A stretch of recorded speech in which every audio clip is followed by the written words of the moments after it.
Assalamualaikum warahmatullahi wabarakatuh. Jadi pada video kali ini kami akan mempresentasikan tentang perancangan strategis dan proses pemasaran. Jadi perkenalkan terlebih dahulu kelompok kami, kelompok 3, terdiri dari saya sendiri, Nasio Libat Alamin, ada Rizky Nuansa, ada Muhammad Ferian Rizky, dan ada Muhammad Ilman Ade. Perancangan strategis merupakan proses manajerial untuk menghasilkan dan mempertahankan kesesuaian antara sasaran dan sumber daya organisasi dengan peluang pasar yang timbul. Seperti itu bisnis. Oke. Selanjutnya matriks BCG, yaitu Business Consulting Group. Matriks BCG mendasarkan pada market share dan market growth rate. Di sini terlihat ada stars, question mark, cash cow, dan dogs. Metrik Ansoff mengembangkan bisnis pada dimensi produk dan dimensi pasar. Di situ ada market penetration, product development, market development, dan diversification.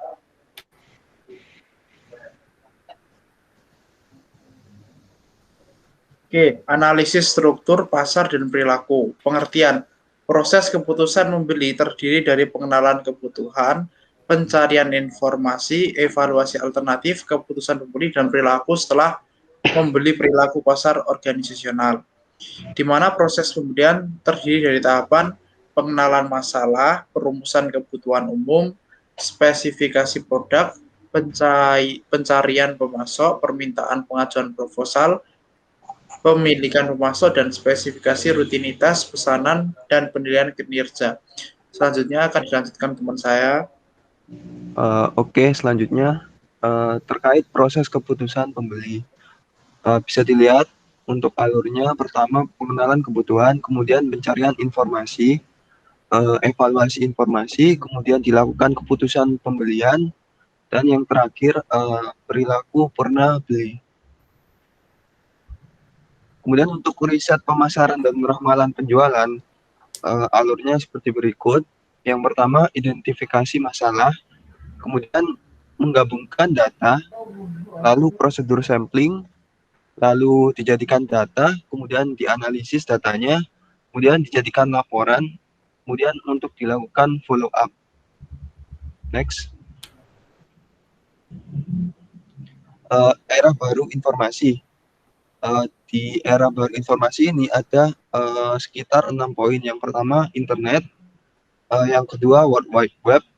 Yang ketiga, Uniform Reference Locator. Yang keempat, mesin pencari, database pada CD-ROM, dan juga survei internet. Untuk segmentasi target dan positioning, langkah-langkah pada segmentasi dasar ada 3, yaitu identifikasi variabel, kemudian akan mengembangkan profil, yang kedua evaluasi tiap segmen untuk memilih segmen, kemudian identifikasi penempatan, lalu dilanjutkan dengan penempatan posisi.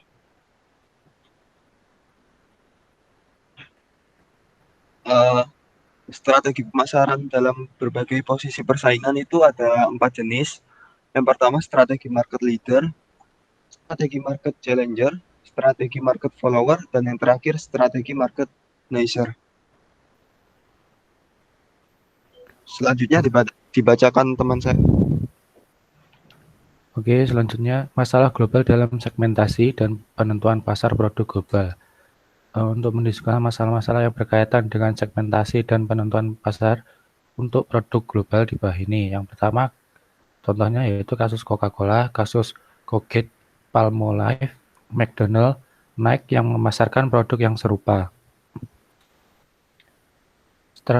Strategi penjualan jasa. Dalam strategi penjualan jasa terdapat 2 jenis proses strategi yang terjadi, yaitu yang pertama proses manusia, yang kedua proses informasi.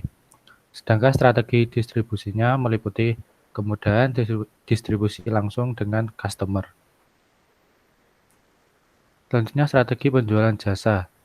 Yang pertama yaitu strategi promosi, meliputi penekanan pada produk quality, service pasca jual, dan menciptakan citra.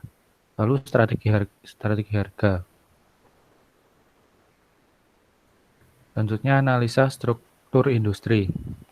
Di sini bisa dilihat pendatang baru, pembeli, pemasok, dan produk pengganti itu semua mensupport industri itu sendiri. Strategi generik. Dua dimensi yang mempengaruhi adalah keunggulan bersaing atau biaya rendah dan diferensiasi, dan cakupan persaingan atau sasaran luas dan sasaran sempit.